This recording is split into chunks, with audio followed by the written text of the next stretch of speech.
सतियों को लाए होंगे नहीं? कल कहा था ना, कुछ लोग तो भूल गए बेचारे।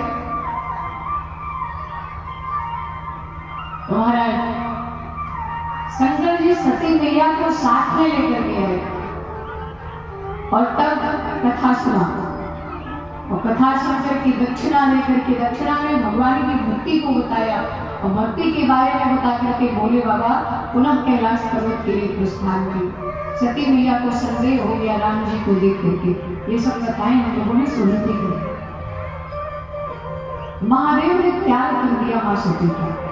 अब आप कहोगे छोटी सी बात पर त्याग क्यों कर दिया? अरे समझा सकते थे, एक अवसर और दे सकते थे। शंकर जी तो बड़ा प्रेम करते हैं, मां सती भी महादेव से बहुत प्रेम करती है। इतना प्रेम करते हैं कि दक्ष बिल्कुल राजी नहीं था कि शंकर जी से विवाह हो जाए सती जी का। और सती मैया ने कितना त्याग किया, अतः महादेव से प्रेम विवाह किया, प्रेम करने के बाद विवाह किया। बोले बाबा भी बहुत प्रेम करते हैं मैया को, लेकिन छोटी सी बात पे त्याग दिया। ये बात समझ में नहीं आई। बोले वैसे ही कैसे? बोले जैसे जल पे सरिस दिखाए, देखो प्रीत की रीति भली, बिलग होई रस जाए, कपट खटाई परत पड़ी। गोस्वामी श्री तुलसीदास जी महाराज ने बड़ा सुंदर सोरठा लिखा, समझने वाली बात है। दूध और पानी की कितनी गहरी मित्रता होती है। दूध और पानी की मित्रता आपने देखी है? अच्छा यादव जी लोग यहाँ होंगे नहीं होंगे? अब यादव जी लोगों से ज्यादा कौन जानेगा कि दूध और पानी की मित्रता कैसी है? 1 लीटर दूध को बड़े आराम से 4 लीटर बना देते हैं। और यहाँ तो भैया मैया का रोज दर्शन होता है, मन प्रसन्न हो जाता है। गौ माता का दर्शन से और बकरी माता का भी दर्शन हो जाता है। बकरियां में देखो कौन है। अच्छा कितनी विडंबना है ना। हिंदू कहता है कि गौ हमारी, मुस्लिम कहता है कि बकरी हमारी। मुस्लिम कहता है कि गौ को न रहने दो और बकरी को न रहने दो, और तुम्हारे धर्म के चक्कर में जान किसकी जा रही है? उन लोगों की जा रही है। तो धर्म का मतलब धर्म होता है, किसी को दुख देना नहीं होता। और जिस धर्म में दूसरे को कष्ट मिले वो धर्म धर्म है ही नहीं, वो बकवास है, वो केवल आडंबर है। क्योंकक्योंकि धर्म वही है जिससे किसी को कष्ट ना हो, दुख ना हो। दूध और पानी की मित्रता तो आप जानते ही हैं। पानी तो बेचारा ऐसे ही बहाया जा रहा था, कोई उसका महत्व नहीं था, लेकिन यादव जी ने बड़ी कृपा की और यादव जी ने क्या किया, बोले दूध और पानी की मित्रता करा दी। और जब मित्रता हो गई तो दोनों ऐसे पक्के मित्र बन गए कि अब कोई कितना भी चाहे पहचान कर सकता है कि हाँ इसमें पानी मिला है, पर अलग नहीं कर सकता। दूध और पानी को अलग नहीं कर सकता, दोनों मिल गए, मित्रता हो गई। अब किसी ने कहा कि भैया अब इतनी दूध की व्यवस्था है, आप ग्रामीण लोग हैं, सबके घर में खूब सारी गैया हैं, हमने देखा है, सब गैया की सेवा करते हैं। अब दूध लिया, गोदोहन किया और लेकर के पहुंच गए भागलपुर। भागलपुर गए, वहां मिठाई की दुकान पे हलवाई के यहाँ गए। हलवाई को दूध दे दिया ग्वाला ने। अब ग्वाले ने जब दूध दिया तो हलवाई से पूछा गया, सेठ जी क्या कर रहे हो, दूध का क्या करना है इतने सारे दूध का? हलवाई ने कहा दूध जलाएंगे। हलवाई तो दूध जलाता ही है ना मिठाई बनाने के लिए। बोला मिठाई बनाना है तो दूध को जलाएंगे। अब जैसे पानी ने सुना कि मेरा मित्र दूध जलाया जाएगा, पानी कहता मेरे मित्र दूध तुम चिंता मत करना, जब तक मैं हूं तब तक तुम्हारा बाल काटना नहीं हो सकता। और आप देखते हो जब तक पानी रहता है तब तक दूध नहीं जलता, सबसे पहले पानी जलता है, दूध बाद में जलता है। मित्र कहता है, पानी कहता है कि आपने मुझे अपनाया है, मुझे अपने योग्य बनाया है, कहाँ तो मेरा कोई मूल्य नहीं था, लेकिन मेरे मित्र दूध तुमने अपने में मिला करके मेरा मान बढ़ा दिया, मेरा महत्व बढ़ा दिया, तो क्या मैं तुम्हारे लिए इतना भी नहीं कर सकता? अपने जीते जी तुम्हें जलने नहीं दूंगा। आप देखते हो जब दूध जलता है, दूध उबलता है तो दूध में उफान आ जाता है और दूध गिरने लगता है। क्यों? क्योंकि दूध ने कहा कि मेरा मित्र पानी मेरे लिए जल जा रहा है और मैं उसे बचा नहीं पा रहा, और अगर अपने मित्र पानी को मैं बचा नहीं सकता तो मैं आग में कूद करके आत्महत्या करूंगा। ऐसे मित्र था। आप देखते हो कि दूध में उफान आता है और दूध चूल्हे में गिरने लगता है, गिरने लगता है कि नहीं? और माताएं क्या करती हैं, और सेठ जी भी वही करेंगे, पानी लेकर के आएंगे, पानी के छींटे मारेंगे, और पानी जैसे ही मिल जाता है दूध शांत हो जाता है, क्योंकि उसका मित्र उससे मिल गया, उसका दोस्त उससे मिल गया, और मित्र को पाते ही वो शांत हो गया। लेकिन पुरानी कहावत है कि आजकल लोग तो महाराज मक्खन लगा लगा के फिर चूना लगाते हैं। सेठ जी ने क्या किया, बोले पानी के छींटे मार मार के सारा पानी जला दिया, और जब सारा पानी जल गया तो दूध से कहा गया कि भाई दूध, तुम्हारा मित्र तो चला गया तुम्हें छोड़ करके, तुम्हारा मित्र दूध तो पानी तो जल गया। दूध ने कहा मैंने अपने मित्र को खो दिया, पानी को खो दिया, इसलिए अब मेरा नाम दूध नहीं होगा, मेरा नाम खोया होगा, क्योंकि मैंने अपने मित्र को खोया है, इसलिए मेरा नाम ही खोया होगा। तो दूध को खोया बोलते नहीं जलने के बाद, अब मेरा नाम खोया होगा। इतनी गहरी मित्रता कि एक दूसरे को खोना नहीं चाहते, इतना गहरा प्रेम। लेकिन उसी दूध में अगर कोई 2-4 बूंद नींबू का रस डाल दे तब क्या होगा? फट जाएगा, दूध अलग और पानी अलग हो जाएगा। तब कोई चाह करके भी दूध और पानी को एक ही कर सकता है। नाको चना चबा लो लेकिन दूध और पानी एक नहीं हो सकता। उसका और भी कुछ आप बना सकते हो, लेकिन दूध और पानी को पहले जैसा नहीं कर सकते। ठीक उसी प्रकार से जब दो लोग मित्रता करते हैं, प्रेम करते हैं, उनका प्रेम इतना प्रगाढ़ हो जाता है जैसे दूध और पानी का। लेकिन बिगड़ता कहाँ है? बोले जब प्रेम में कपट आया, छल कपट आया, तो फिर वो प्रेम खटक जाता है। तो कपट कहाँ आता है? प्रेम किया तो खूब काम, मेरे इतने बंगले, मेरे इतने घर, मेरी इतनी गाड़ियां, और पता चला वो तो मालिक की गाड़ी थी जो चला रहा था बेचारा। और विवाह के बाद जब विवाह करके आएगी और देखेगी तुम तो नौकर थे तो मालिक वाली क्यों घूम रहे थे, तो फिर वो प्रेम नहीं रह जाएगा। तो पता है लोग क्या कहते हैं, अरे तुम्हें तो हमारे धन से प्रेम था, मुझे तो प्रेम था ही नहीं। अच्छा तुमसे प्रेम है तो तुम घर में बैठो, कमाने ना जाओ, और तुम्हारी आरती उतारेंगे, पेट भर जाएगा। अगर पेट भर जाए तो आरती उतारेंगे तुम्हारे। तो प्रेम अपनी जगह है और हर परिवार चलाना ये दोनों अलग बात है।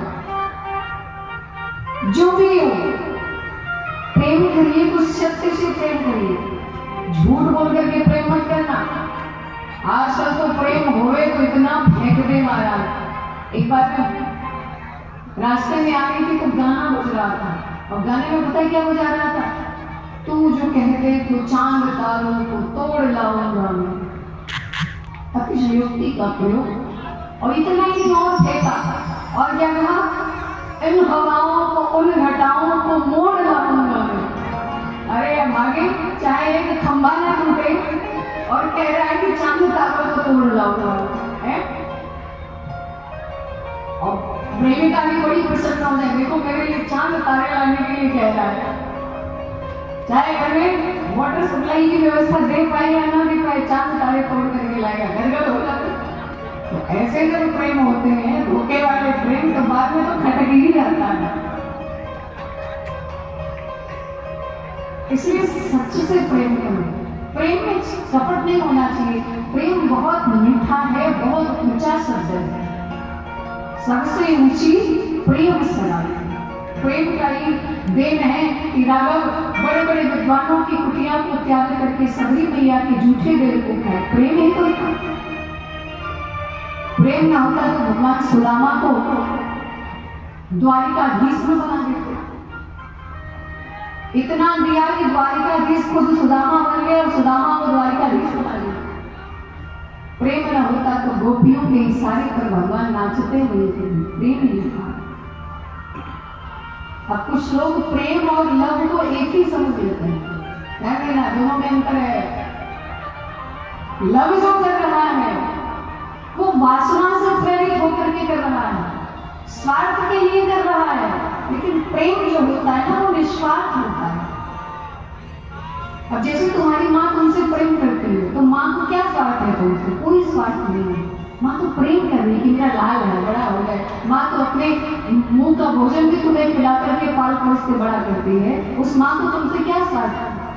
वो निश्चल प्रेम है। पिताजी तुम्हें पाल पोस के बड़ा कर रहे हैं यानी तुम योग्य बन जाओ। और कुछ बच्चे समझते हैं कि यानी मैं इनकी सेवा करूँ इसलिए मुझे पढ़ा रहे हैं। अरे सेवा के लिए नहीं नालायक, यानी तू आगे चल के कि किसी के सामने हाथ ना फैलाए इसलिए तुझे योग्य बना रहे हैं। वो निस्वार्थ प्रेम है, निष्कपट प्रेम है और इसी को प्रेम कहते हैं। बोलो जय सिया राम। तो महाराज गोस्वामी जी ने कहा कि महादेव ने मां सती का त्याग कर दिया और जब सती जी का त्याग किया कैलाश पर्वत पर आए, बहुत समय तक भोले बाबा समाधि लगाए। सर आप समाधि में बैठे रहे और सती जी से कोई बात नहीं करते हो। जब समाधि में चले गए तो सती मैया समझ गई कि लगता है कि महादेव ने मेरा त्याग कर दिया, क्योंकि समझदार के लिए इशारा काफी होता है और जो मूर्ख है उसके सामने कितना भी चिल्लाओ वो समझेगा ही नहीं, चिल्लाते हो। और सती मैया समझ गई, भगवान को मनाती है, हे प्रभु अब मेरा जीना निसहाय हो गया, असहाय हो गया, कैसे जियो? महादेव तो मुझसे नाराज हो गए।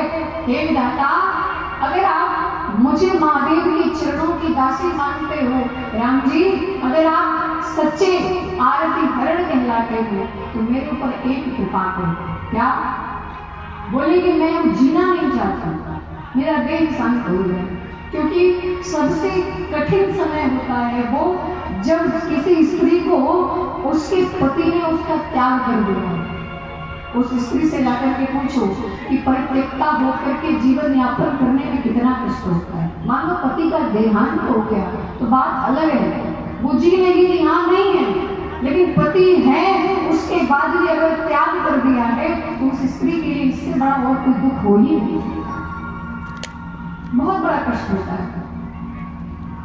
सती मैया कहती हैं कि पतिव्रता होने के बाद भी मेरे पतिदेव मुझसे नाराज है, इससे बड़ी दुख की बात क्या हो सकती है मेरे लिए। सती मैया कहती है अब मैं जीना नहीं चाहती।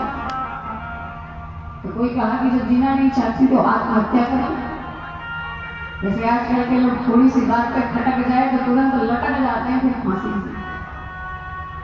थोड़ा सा खटका और आगे भैया लटका।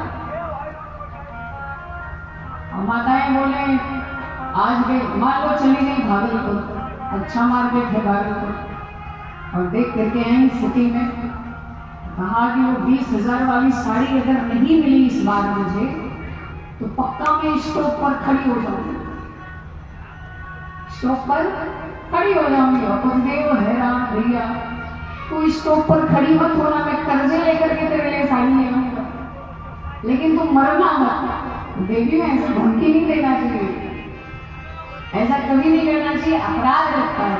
हर बात बात पे देवियां कहें, अभी हम पुलिस को फोन लगाते हैं कि पुलिस आएगा तब तुम्हें बताएगा, तुम धमकी दे रहे। अच्छा उनकी भी कई घरों में हमने देखा है पुरुष लोग भी इतना प्रताड़ित करते हैं देवियों को कि वो विवश हो जाती है ये कदम उठाने का। पर मेरा हाथ जोड़ के निवेदन है कि जीवन में कुछ भी करो पर आत्महत्या मत करो, बहुत बड़ा अपराध है आत्महत्या करना। पास होना, फेल होना, सफल होना, विफल होना, ये जीवन का एक चरण है, इसे झेलना ही पड़ता है।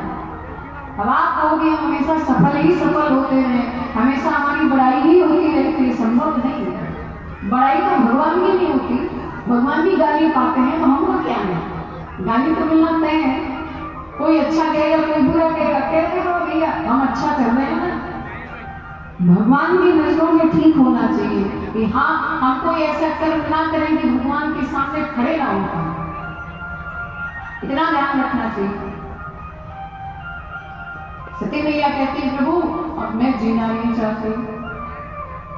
87,000 वर्ष बीत गए और तब गोस्वामी जी महाराज कहते हैं बीते संबत सहस्र 87 जय सिया राम।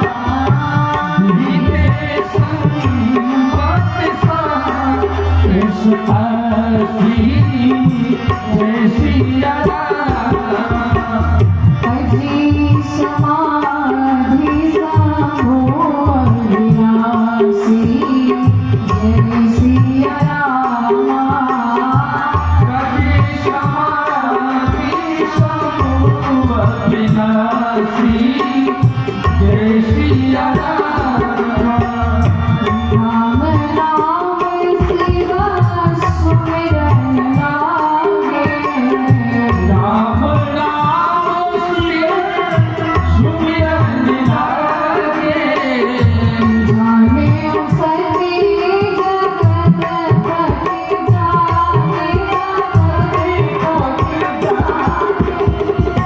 जाने सती जगत पति जाने आने सती जगत पति जागे जाई शंभु पद वंदन कीना जय सिया रामा जाई सती पद्मांगन कीना जय सिया रामा सन्मुख संकट आसन कीना जय सिया रामा कैलासन दीना जय सिया रामा सन्मुख संकट आसन कीना जय सिया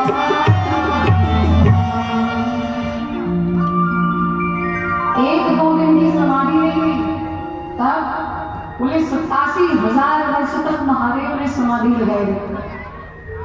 और 87,000 वर्ष जब बीत गए तब भोले बाबा ने अपना नेत्र खोला, और नेत्र खोला तो ये नहीं कहा, आजकल के लोग सो के उठते तो पहला काम चाय ले आओ कॉफी ले आओ।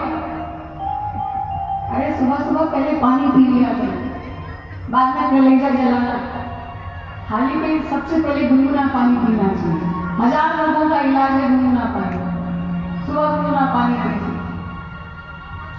महादेव जब जगे तो शंकर जी कहते हैं राम नाम शिव सुमिरन लागे। राम नाम बारंबार केवल राम जी के नाम का उच्चारण करें। सती मैया समझ गई, लगता है कि महादेव जग गए हैं, मेरे स्वामी जग गए हैं, उठ गए हैं समाधि से। तुरंत सती मैया भोले बाबा के पास आई और आके चरणों में वंदन किया, को विनती किया कर्पूर गौरम करुणावतारम संसार सारम मुझे विनती किया अपने शब्दों में। और जब पहुंची तो शंकर जी ने कहा बैठो, सामने बिठाया, सन्मुख शंकर आसन दीना, बगल में नहीं बिठाया। क्यों भाई? पत्नी का तो अधिकार होता है कि वो पति के बाएं तरफ बैठे, वो बामंगी उसे कहते हैं, बामा भाग में विराजमान हो। तो भोले बाबा ने सामने क्यों उठाया? बगल में बिठाना चाहिए ना।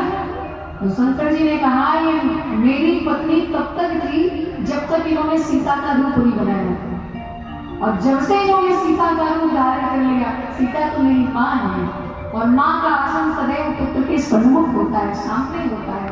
इसलिए भोले बाबा 87,000 वर्ष बीत गए हैं, लेकिन अपना वचन नहीं भूले मांगे, सामने बिठा रहे। सन्मुख शंकर आसन देना।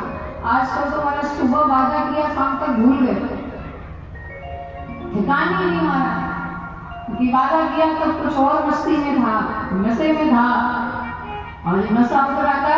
बोले कौन सा वादा, कहाँ का वादा? ऐसे लोगों का क्या भरोसा। और ध्यान देना, स्त्री हो या पुरुष हो, जिसने अपने जीवन में अपने जुबान का महत्व नहीं समझा, वो क्या कर पाएगा फिर जीवन। व्यर्थ बोलना नहीं चाहिए और समय को व्यर्थ बर्बाद नहीं करना चाहिए। जो व्यक्ति समय को बर्बाद करता है वो ध्यान दे, आप समय को बर्बाद कर रहे हो तो आपको हंसी आ रही है, लेकिन जिस दिन समय आपको बर्बाद करेगा ना, कहीं मुंह दिखाने लायक नहीं होगा। इसलिए समय को बर्बाद मत करिए, समय रहते सचेत हो जाइए, समय रहते अध्ययन करिए, पढ़ाई करिए, पढ़ाई में धोखा मत दीजिए। हमारा शंकर जी ने सामने बिठाया, सती मैया बैठी। सती जी सोचने लगता है महादेव अपना वचन भूले नहीं। शंकर शंकर जी ने सोचा कि सती ज्यादा चिंतित हो रही है, तो चिंता में क्या रखना, लाओ इनको कथा सुना देते हैं। अब लगे कथा कहने, लगे कहने दक्ष कथा है साला, दक्ष तुझे से भय के काला। उसी समय इनके जो पिताजी हैं, सती जी के जो पिता हैं प्रजापति दक्ष, वो प्रजापति बना लिए गए और बड़ा अधिकार दक्ष जब पावा, अति अभिमान हृदय तब आवा। बड़ा अधिकार, बड़ा पद, बड़ा पैसा मिलने के बाद किसको घमंड नहीं आ जाता, सबको घमंड आ जाता है, हम ये हम हो। और घमंड ही व्यक्ति के पतन का कारण होता है। व्यक्ति जितना करता नहीं है उससे ज्यादा वाहवाही चाहता है कि मेरी तारीफ है। अरे तुम कर्म करो, तारीफ के पीछे तुमको नहीं भागना पड़ेगा, तारीफें तुम्हारे पीछे भागेगी। पहले तुम कर्म तो कर। कर्म नहीं करना चाहेंगे, क्रेडिट पहले चाहिए। कर्म योगी बनिए, और कर्म योगी कभी भविष्य की चिंता नहीं करता। जो कर्म पर भरोसा रखता है वो हमेशा सफल होता है। इसलिए कर्म कीजिए, कर्म पर भरोसा रखिए। पहले ही सोच के बैठ लिया कि कहीं फेल हो गया तब तो पक्का फेल हो गया। और जब सोचेंगे नहीं मुझे टॉप करना है तो करना है, फर्स्ट मुझे आना है तो आना है, और जब ये जिद हो जाएगी ना, जिद बना करके तो देखो सफलता तुम्हारी कदम चूमेगी। पहले जिद तो लाओ, प्रण तो लाओ अपने जीवन में। ऐसे नहीं कोई सफल हो जाता, बड़ा त्याग करना पड़ता है। दक्ष जब प्रजापति बने तो बड़ा अहंकार है, और शिव जी के विरोध में दक्ष शिव से विरोध करता है, इसीलिए उसने शिव जी के विरोध में यज्ञ रख दिया, यज्ञ का आयोजन। और मेरा वैसे कोई नाच नौटंकी हो तो भले किसी के दिखावे में और विरोध में करना, पर यज्ञ हो, पूजा हो, हवन हो, कभी किसी के विरोध में नहीं करना चाहिए, वो सदैव विनाशकारी होता है। अब दक्ष ने तो यज्ञ किया, सबको न्योता दिया, सबको काट देगा, और लेकिन महादेव को नहीं भेजा, शंकर जी को नहीं बुलाया। जलता है ना शिव जी से, विरोध रखता है। अब सारे देवता जब चले अपने अपने विमान लेकर के दक्ष के यज्ञ में सम्मिलित होने के लिए, अब देवताओं को और भी तो रास्ता मिल सकता था। अब जरूरी थोड़ी है यज्ञ अगर कनकल क्षेत्र में हो रहा है, थोड़ा सा और आवाज दें, यज्ञ भी हरिद्वार में हो रहा है, कनकल क्षेत्र में, तो हरिद्वार जाने के कई मार्ग हैं। भाई जो जमीन पे चल रहा है उसके लिए निर्धारित है कि वो सड़क पे ही चलेगा, खेत में नहीं जाएगा। लेकिन जो विमान से उड़ रहा है उसका तो क्षेत्र बहुत बड़ा होता है, कहीं से भी उड़ा के ले जा सकता है। हाँ, कुछ निर्धारित होते हैं कि यहाँ इधर नहीं जाएंगे, पर फिर भी बहुत जगह होती है। लेकिन ये देवता जानते हैं कि शंकर जी को न्योता नहीं मिला है, तो हम कैलाश पर्वत ही होकर के जाएंगे, यानी शंकर जी को चिढ़ाएंगे। तो देखो बाबा, तुम्हारे ससुर जी ने तुमको नहीं बुलाया, लेकिन हम जा रहे हैं हमारे ससुर जी के। हैं? ऐसे भी लोग दुनिया में मिलेंगे। अगर आपका पड़ोसी आपको न्योता ना दे, तो कुछ रिश्तेदार ऐसे होते हैं जो आएंगे उनके घर, लेकिन जूते उतारने आपके घर जरूर आएंगे, और आकर देखेंगे क्यों जी आप नहीं जा रहे। और अगर आपने 2-4 बात कही तो वहां 10 बात जोड़ करके लगाएंगे, और फिर तो महाभारत पक्का है, महाभारत करवा देंगे। और ये एक जगह की नहीं, घर घर की एक दशा है, हर गांव की एक दशा है। अब शंकर जी बोले देवताओं को तुमको न्योता मिला तो तुम जाओ, जरूरी है हमारे घर होके जाना। अरे सारे देवता बड़े कर में जा रहे हैं, हमको तो बुलाया गया है। शंकर जी को नहीं पूछा गया, पर हमको पूछा गया, हम जा रहे हैं। अब सती जी ने देखा कि सुर सुंदरी कर ही कर लगाना, सुनत श्रवण छूटे मुनि ध्याना। देवताओं की पत्नियां इतने उच्च सुर में गीत गा रही कि बाबाओं के समाधि भी बंद हो गए। सती जी ने पूछा, अरे बहनाओ कहाँ जा रही हो? तो देवताओं की पत्नियों ने कहा, बहन तुम नहीं जा रही है? अरे तेरे पिताजी ने तो यज्ञ रखा है, हम सब यज्ञ में जा रहे हैं, तुम नहीं चलोगी क्या? अब सती जी कैसे कह रहे हैं कि मेरे बाप ने मुझे पूछा ही नहीं। सती जी ने कहा, अरे बहनों जाओ जाओ, मैं अभी आती हूँ, थोड़ी तैयारी रह गई है, अभी तुम आगे चलो, पीछे में आती हूँ। अब शंकर जी के पास सती जी आई, जल्दी जल्दी चरण दबाने लगी, खूब सेवा करे, लाओ महादेव थोड़ा हाथ भी दबा दे, बहुत दिन से बैठे थे आप। शंकर जी ने कहा, आज बड़ी सेवा हो रही है, क्या बात है? और माताओं को जब कोई काम कराना होता है ना, तो सेवा डबल हो जाती है, खूब सेवा होती है। और खास करके मायके जाना हो तब देखो, आपको कहना नहीं पड़ेगा, कपड़े आपके तैयार मिलेंगे। कहना नहीं पड़ेगा कि आज भोजन में क्या लेना है, पहले ही 56 भोग रेडी। बस गदगद होके एक बार कह रहे हो कि बताओ तुम्हें क्या इनाम चाहिए, फिर यही शर्त होगी। 9 लाख का हार प्लस मायके का टिकट, ये होना चाहिए। अब सती मैया की खूब सेवा कर रही है। शंकर जी ने कहा देवी आज बड़ी सेवा हो, क्या बात है? सती जी ने कहा नहीं प्रभु, हम पतिव्रताओं का धर्म है कि पति की सेवा करें, इसीलिए कर रहे हैं। शंकर जी ने कहा ना ना, मुझे तो दाल में कुछ काला नजर आ रहा है, बताओ दाल काली है कि पूरी दाल ही काली है? दाल में काला है या पूरी दाल काली? मैया ने कहा ना ना प्रभु, आप तो ऐसे ही सोच रहे हैं। शंकर जी ने कहा देवी संकोच ना करो, संकोच करोगे तो कष्ट झेलना पड़ेगा, इसलिए बताओ जो मन में हो कह दो। सती जी ने कहा प्रभु आप तो जानते ही हैं कि मेरे पिताजी यज्ञ कर रहे हैं, सब लोग यज्ञ में जा रहे हैं, अगर आप कहें तो हम दोनों भी चलें। शंकर जी ने कहा हाँ ये हुई ना बात, लेकिन देवी जी आप यज्ञ में तो जाओ, पर क्या आपके पिताजी ने न्योता भेजा है, निमंत्रण कार्ड भेजा है? अब सती जी कैसे कह रहे कि मेरे ही पिताजी ने मुझे। और एक बात और है, मरते दम तक देवियां कभी भी अपने मायके की बुराई नहीं करती।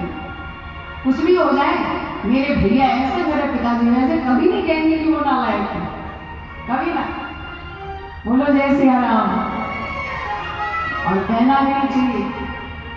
अब सती मैया बोली प्रभु भेजा होगा किसी कारण पहुंच नहीं पाया, निमंत्रण जरूर भेजा होगा पर किसी कारण पहुंच नहीं पाया। शंकर जी ने कहा देवी सत्य तो ये है कि आपके पिताजी ने निमंत्रण भेजा भी नहीं है।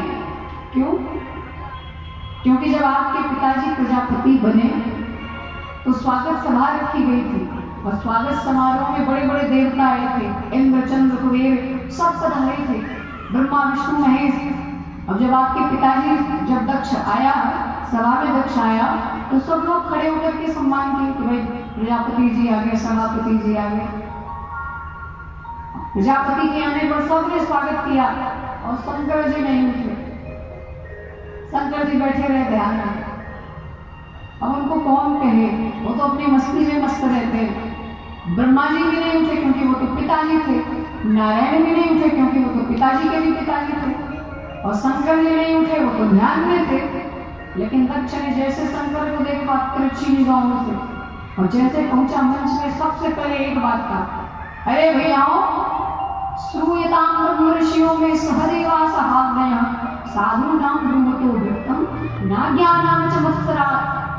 भागवत में कथा आती है, दक्ष कहता है हे भाइयों मेरी बातों को ध्यान से सुनो, संविधानों की सभा में अगर एक भी असभ्य व्यक्ति आ जाए तो सभा का माहौल खराब हो जाता है।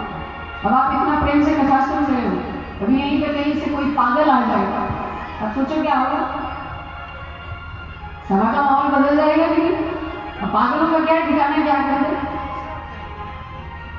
अब सारे लोग आपस में एक दूसरे को मुंह देख रहे, भैया यहाँ तो कोई इंद्र है, कोई चंद्र है, कोई कुबेर है, इसमें असभ्य कौन है? सभापति का इशारा किसकी तरफ है?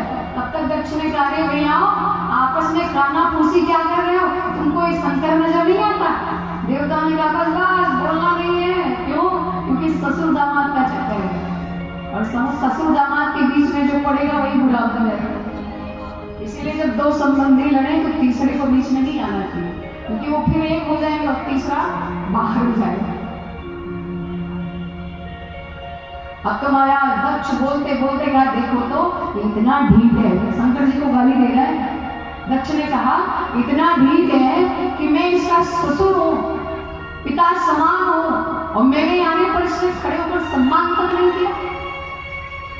अरे ये तो कपाली है, पाखंडी है, कहाँ मेरी मृगलोचना कन्या और कहाँ ये बंदर सी आंखों वाला शंकर।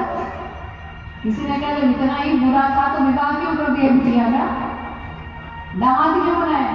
दक्ष ने कहा मैं कहाँ विवाह कर रहा था, वो तो ब्रह्मा जी ने बहुत कहा तब मैं राजी हो गया।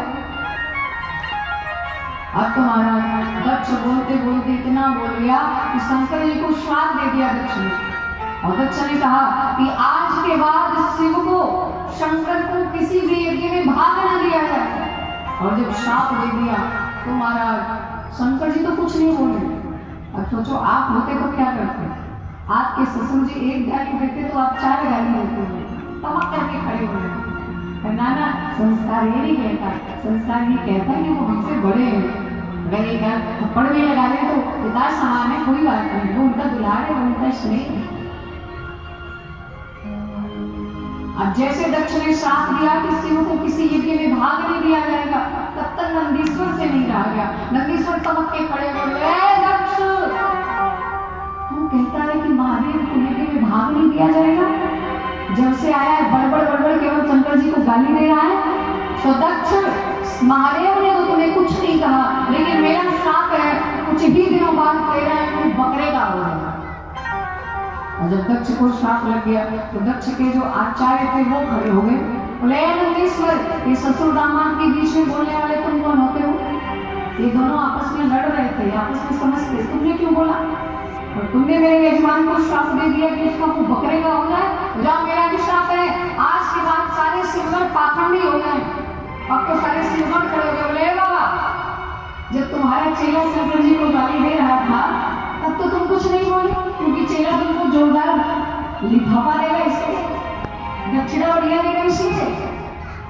अब तुम्हारे जैसे ब्राह्मणों को चाटुकारी का स्वभाव नहीं देती और सारे शिवगणों को पाखंडी होने का श्राप दे दिया। लो, सारे शिवगणों की ओर से हम तुम्हें श्राप देते हैं। शिवगणों ने कहा तुम्हारे जैसे ब्राह्मण आज के बाद चाटुकार भिखमंगा हो गए। अरे राम, शंकर जी ने कहा ये स्वागत समारोह हो रहा है कि श्राप समारोह हो रहा है? एक दूसरे को श्राप ही दिए जा रहे हैं। शंकर जी खड़े होकर बोले बस बस बस बस बहुत हो गया। जब से आए हैं तब से केवल एक दूसरे को श्राप दे रहे हो। चुपचाप शंकर जी चले आए उसी समाज से। और आपको अगर आपकी ससुराल में कोई कुछ कहेंगे तो मान लो बहुत पढ़े लिखे हो, समझदार हो, ससुराल में कुछ नहीं बोला तो घर आके घरवाली पे जरूर गुस्सा होता है। और शंकर जी ने ऐसा कुछ नहीं कहा, सती जी से कुछ कहा ही नहीं। लेकिन जब आज सती मैया जाने की जिद कर रही है तब शंकर जी ने कहा देवी उसी समय से आपके पिताजी हमसे विरोध करते हैं और देखो आज ये कि मैं सबको बुलाया है और हमें नहीं बुलाया। देवी हम तो यही कहेंगे कि बिना बुलाए कहीं नहीं जाना चाहिए। 4 जगह ऐसी है जहां पर बिना बुलाए जा सकते हैं। कौन कौन? मित्र के घर, पहला नंबर। मित्र के घर कुछ हो तो ये ना सोचो कि कार्ड आएगा तब जाएंगे, और वहां जाओ तो अपना भाई है ये समझ के जाना चाहिए। मित्र के घर, स्वामी के घर यानी मालिक के घर, गुरु के घर और माता पिता के घर, ये 4 जगह बिना निमंत्रण के भी जाना चाहिए। लेकिन तदपि विरोध मान जहाँ कोई तहाँ गए कल्याण न हुई। अगर वहां पर आपका कोई विरोधी है तो बिल्कुल मत जाइए। हम मानते हैं जब न्योता देना भूल गए हैं तो ये बलाल मत रखो कि हमको बुलाया नहीं तो हम नहीं जाएंगे। लेकिन अब जानबूझ करके अगर नहीं बुलाया है फिर भी आप जाओगे तो अपमान तो हो ही जाएगा। सबसे बड़ा धन है आत्मसम्मान। आत्मसम्मान की रक्षा करिए, अपने स्वाभिमान से कभी सौदा मत करिए। शंकर जी ने बहुत समझाया देवी आवत ही हर से नहीं नैनन नहीं सने, तुलसी कहाँ न जाइए चाहे कंचन बरस चाहिए। जहाँ पर सम्मान ना हो वहाँ नहीं जाना चाहिए। पर सती मैया को कुछ समझ में नहीं आया। क्यों? क्योंकि माताओं को जब मायके का भूत सवार होता है ना तो ब्रह्मा जी भी समझाए तो भी नहीं करता। मायके जाना है तो जाना है। अब शंकर जी ने बहुत समझाया पर सती मैया नहीं मानी। अब जब नहीं मानी तो शंकर जी ने कहा जाओ तुम मानना ही नहीं है तो जाओ, हम समझा ही सकते हो तो कुछ कर नहीं सकते। 2-4 गणों को बुलाया, गणों को बुला करके कहा ले जाओ इनको विदा करके आओ। अब सती मैया बड़ी गदगद हो गई कि पिताजी के घर जा रहे हैं। और सच बताऊं मायके जाने की खुशी तो अलग ही होती है। क्यों आता बताएंगे? बस एक बार सुन पाने कि मेरे भैया आ रहे मुझे मिलाने के लिए, फिर तो महाराज ससुराल तो ऐसे खटकता है जल्दी निकलो यहाँ से, जल्दी निकलो यहाँ से। मायके जाना है और मायका तो भूलता ही नहीं है। मायका तब तक है बोले जब तक माँ है, माँ से ही मायका है। और माता पिता के ना होने के बाद भाई और भाभी कहाँ सम्मान करते हैं? बहुत कम ही भाई भाभी होते हैं जो सम्मान करते हैं। और भाई अगर सम्मान नहीं करे तो भाभी तिरछी निगाहों से देखेगी, आगे अब आगे हम इसको एक आध साड़ी देना पड़ेगा, विदाई करना पड़ेगा। पता है जो साड़ी खुद को ना पसंद हो, अच्छा ना लगता हो, भाभी यही कहेगी रख दो, तुम्हारी बहन आएगी तो उसको विदाई में दे देंगे। अरे तुम उससे क्या दोगी, वो तो विदा हुई थी तो अपने आंचल से अन्न निकाल निकाल के पीछे फेंक करके गई थी कि मेरे जाने के बाद मैं इस घर की लक्ष्मी हूँ, मेरे जाने के बाद इस घर में अन्न धन की कमी ना रहे, मेरा भाई प्रसन्न रहे, मेरा भतीजा प्रसन्न रहे। उसने तो अपना माँ बाप तुम्हें दे दिया, तुम उसे क्या दोगे, सब त्याग करके दे दिया।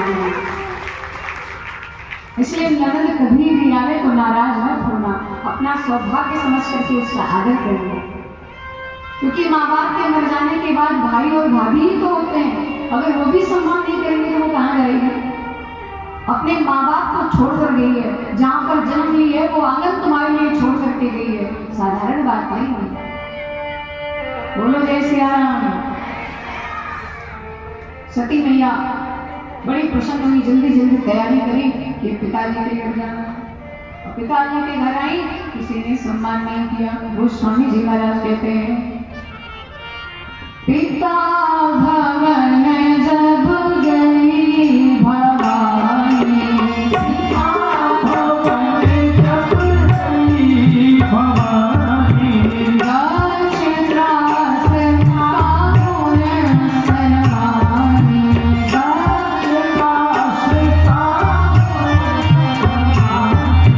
सादर भले ही मेरी माता,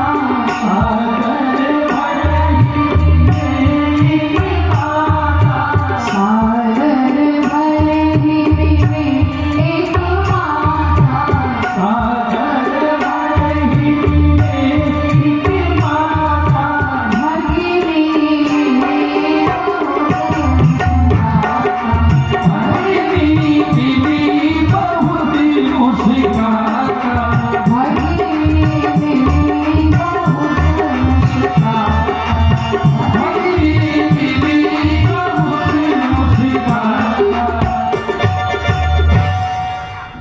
पिता भवन जब गई भवानी।